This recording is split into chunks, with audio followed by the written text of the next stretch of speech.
Hello everyone, শীত তো বেশ জমিয়ে পড়েছে। শীতকাল কেমন কাটাচ্ছ বলো? সবসময় ময়শ্চারাইজার অ্যাপ্লাই করতে হচ্ছে, বডি অয়েল ইউজ করছো?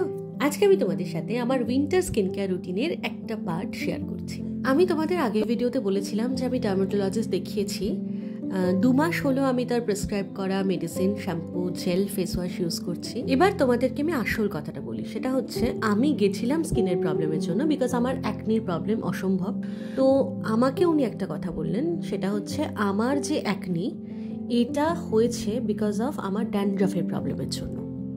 তো ড্যান্ড্রাফের প্রবলেমের জন্যই উনি মেনলি আমাকে একটা স্ক্যাল্প জেল এবং শ্যাম্পু প্রেসক্রাইব করেছে। বাট আমি ওনাকে বললাম যে আমার তো এই অ্যাকনিগুলোর জন্য অনেক সমস্যা হচ্ছে, আমার তো অ্যাকনির জন্যই আমি আপনার কাছে এসেছি, তো কিছু যদি প্রেসক্রাইব করেন।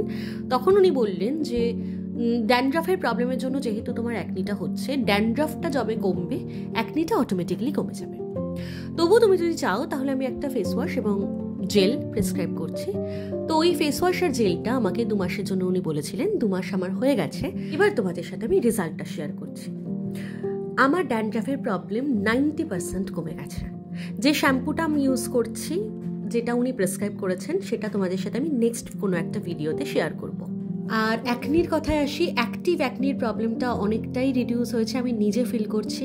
তবে যেটা রয়ে গেছে সেটা হচ্ছে অ্যাকনি স্কার্স। এবার এই অ্যাকনি স্কার্সগুলোর জন্য আমি রিসেন্টলি ফক্সটেলের oil and acne control face wash আর স্কিন রেডিয়েন্স মাস্কটা ইউজ করা স্টার্ট করেছি। একদম অনেস্ট রিভিউ দিচ্ছি, ফক্সটেলের এই পার্পল ক্লে মাস্কটা আমি 7 ডেজ হলো ইউজ করছি, যেটাতে আমি সত্যি ভালো রেজাল্ট পেয়েছি।